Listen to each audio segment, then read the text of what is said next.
Bora falar do Flamengo? Vamos virar a página aqui no Bate-Pronto da Jovem Pan.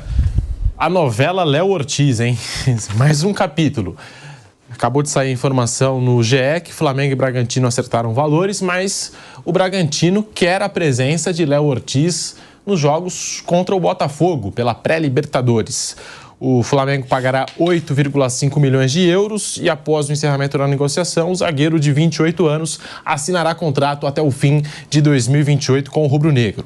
Flamengo e Bragantino se acertaram em relação a valores na madrugada desta sexta-feira, uma reunião que se encerrou perto das 3 horas da manhã. E chegaram a um entendimento. O Flamengo vai pagar 8 milhões e meio de euros pela transferência.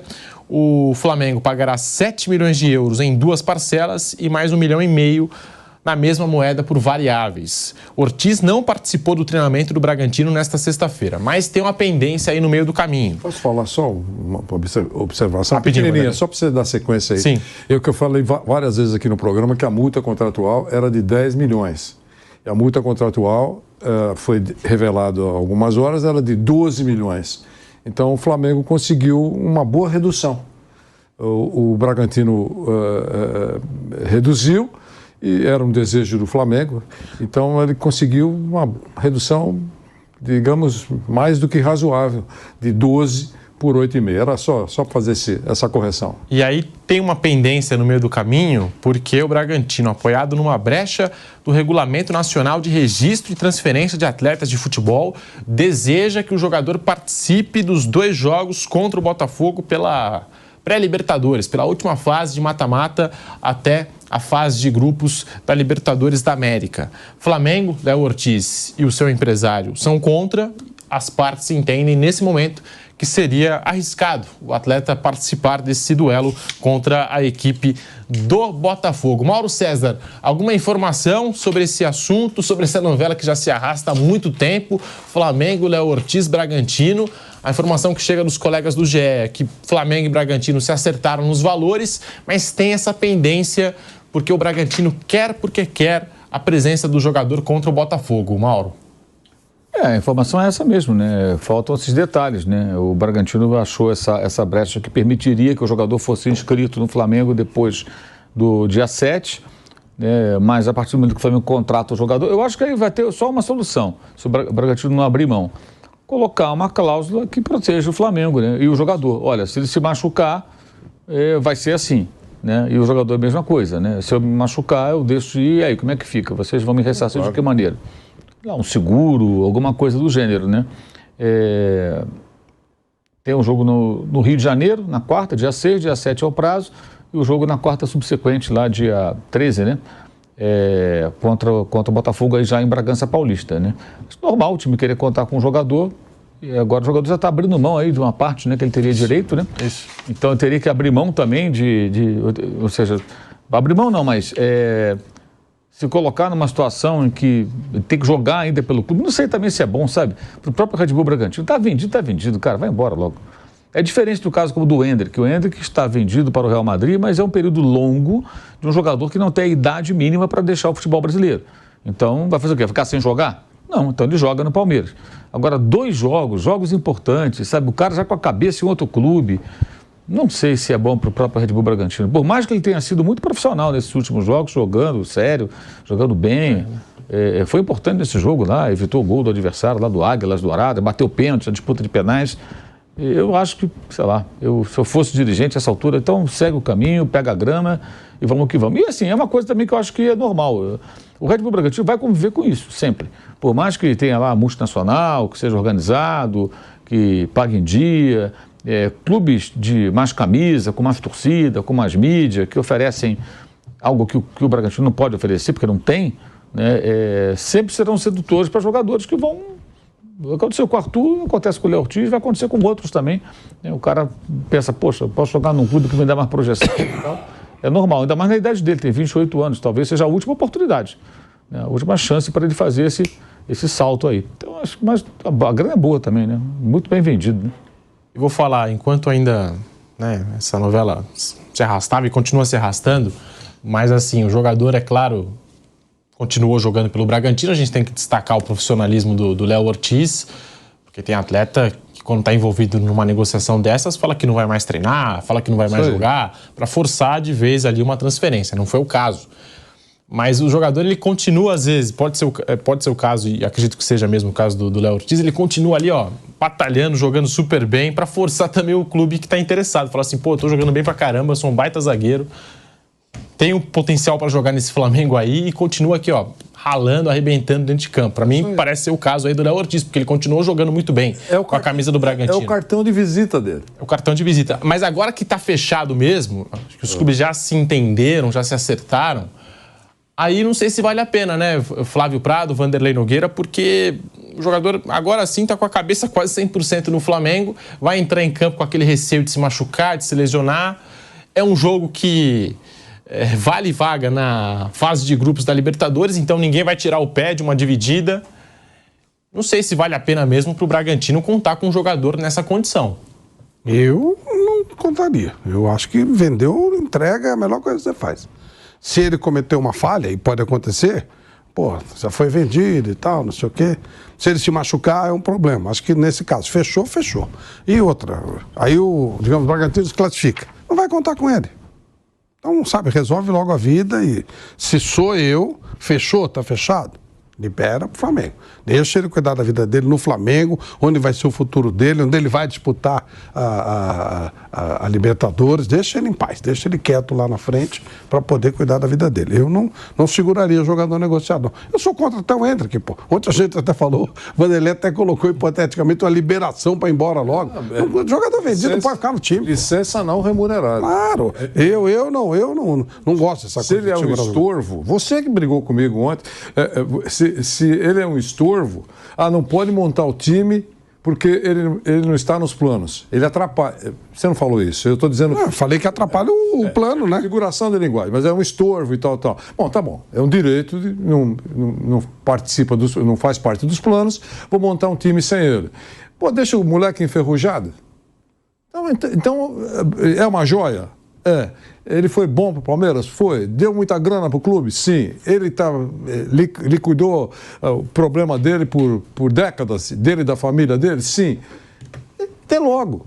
Licença não remunerada, não pode jogar até completar 18 anos, mas vai viver em Madrid, vai sair para jantar com o Rodrigo, vai conhecer a cidade, vai fazer treinamentos para ficar em forma fisicamente, vai bater a sua bolinha, sem nada oficial. Ele vai lá viver com a casa onde ele vai morar com a família, com os pais.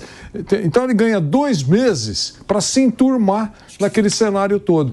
Se entenderem que ele ficando aqui, ele atrapalha um pouco a formação da orquestra para a sequência da temporada. Eu só estou dizendo só em hipótese, porque ontem eu e o Flávio saímos aqui quase na pancada. Foi pesado. Foi pesado. Foi. Tá aí, essa novela Flamengo, Léo Ortiz e Bragantino. O Flamengo quer o jogador para ontem, o Bragantino ainda quer contar com o zagueiro na disputa da pré-Libertadores da América. E vamos ver como é que as duas equipes vão resolver esse impasse, né, nas próximas horas. O Bragantino, que está apoiado numa brecha do Regulamento Nacional de Registro e Transferência de Atletas de Futebol. O Flamengo que entra em campo neste fim de semana. Já conferi até a informação aqui que foi divulgada pelo próprio Flamengo, que o Gabigol não estará à disposição para a próxima partida do Flamengo pelo Campeonato Carioca nesse comecinho aí de temporada do Mengão. Mas tá aí, Léo Ortiz, Flávio, você que tem muitas fontes lá pelo lado de Bragança Paulista, lá pelos lados de Bragança, o Léo Ortiz chega nesse Flamengo, chega para ser titular, você acha que briga por posição? Tem aí o Léo Pereira que vem em grande fase, tem o Fabrício Bruno, um sistema defensivo que parece que o Tite deu um jeito. Vou falar, tá dando um jeito. Parece que deu um jeito, só sofreu um gol e quando tava jogando com os sub-20 lá, com os garotos da base, mas um Flamengo seguro, sólido nesse começo de 2024. Aparentemente eu não veria necessidade de investir alto no jogador de defesa. Mas o Tite gosta do Léo Ortiz, ele já convocou o Léo Ortiz, talvez tenha alguma negociação com um dos zagueiros do Flamengo para breve, alguma coisa que já esteja em fase de andamento. Ele é um bom jogador, mas eu acho que ele não chega como titular, não. Eu não colocaria, não tiraria. Nem o Léo Pereira, nem o Fabrício Bruno no primeiro momento. O Tite vai querer jogar com 3 zagueiros? Pode ser. Mas, a princípio, acho que ele é muito bom jogador, vai acrescentar ao clube, é um líder, é um cara que costuma ser um cara extremamente profissional. Todas as informações sobre o Léo Ortiz são ótimas. Ele, inclusive, é o símbolo do clube na cidade. Ele é a pessoa que personifica o projeto, né, todo da empresa. Mas, assim, chegando para jogar, acho que não. Acho que ele vai ter que esperar ganhar a posição ou o Tite vai mexer em alguma coisa. Eu lembro de um jogo que ele foi convocado para a seleção brasileira, o Bragantino precisava dele numa partida importante, pegou um jatinho, um avião, chegou minutos antes da bola rolar, e aí colocou o uniforme e foi pro jogo, o Léo Ortiz, né? Mas, o Mauro, ainda sobre esse assunto, acabou o modo banana do Flamengo ou você acha que está muito cedo para decretar o fim do modo banana? Eu acho sempre muito, muito cedo. Pode voltar a qualquer momento. Não sei, sinceramente, não sei. Não me atreveria a afirmar tal coisa. Eu sei que, assim, a panela, ela praticamente foi desfeita, né? Aquela turma lá de 2019 lá que gosta de um técnico, não gosta do outro e tal, a maioria já foi embora, né? E são novos jogadores. Agora, houve também uma grande renovação do elenco, né? A média de idade desceu bastante, são poucos jogadores na faixa dos 30 anos, o caso, por exemplo, do Varela, que tem 30, o Davi Luiz, que é reserva, que tem 36, 37, sei lá, mas já é reserva. Então, praticamente todo mundo. O Bruno Henrique, que tem 33, também é reserva hoje. O time titular não tem, fora o Varela, acho que ninguém na faixa dos 30 anos. Então, deu uma boa rejuvenescida. Sem contar alguns garotos também que entram no time, no caso do Igor Jesus, do Vitor Hugo, do Wesley, o próprio Cleiton, zagueiro, deve ter oportunidade nessa temporada, Matheus Gonçalves, tem 18 anos. Então, deu uma derrubada na média de idade boa nas últimas temporadas, com a mudança do perfil de contratações, né? Jogadores... O Léo Ortiz é até mais velho que a média, eles têm contratado jogador com 25, 26 anos. Ele já tem 28, né? Um pouquinho mais velho que os demais. Mas ainda assim, dentro dessa média de idade, abaixo dos 30, o Flamengo no Brasileiro, por exemplo, só um time tinha média de idade menor, o time base, que era o Bragantino. Os demais, todos ali... O Vasco era juntinho ali com o Flamengo também, de média de idade. O Fluminense é o contraponto, né? Com 32, 33 de média quando entra em campo. E saiu a informação aqui, o Flamengo acabou de divulgar nas redes sociais, a informação de que o Gabigol e o Wesley não vão participar da partida contra o Madureira neste sábado. De acordo com o clube, após exames, pequenas lesões musculares foram identificadas nos atletas. Tá aí, portanto, então Gabigol e Wesley fora desse jogo do fim de semana. A informação aqui completa, que eu tinha passado um pouco por cima, né? Mas tá aí, lesões musculares aí com Gabigol e Wesley. Mas sobre esse Flamengo, Vanderlei Nogueira, é um time mais sólido, defensivamente falando. Parece que o Tite está acertando aí a casa. O time sem o Gerson, que é um jogador de muita qualidade, parece que se encontrou com o De La Cruz de segundo volante, o Arrascaeta ali de meio armador, um pouquinho mais adiantado, o Pulgar de primeiro volante. O que falar desse Flamengo em começo de temporada, mas que já apresenta melhoras no sistema defensivo, Vanderlei? O Flamengo vai ser melhor do que a temporada passada. O Tite, acho que está satisfeito, muito feliz, né, com o elenco que ele tem.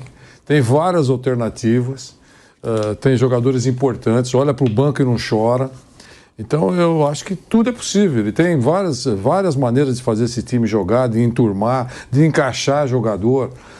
Tem muito jogo pela frente, tem uma temporada larga pela frente.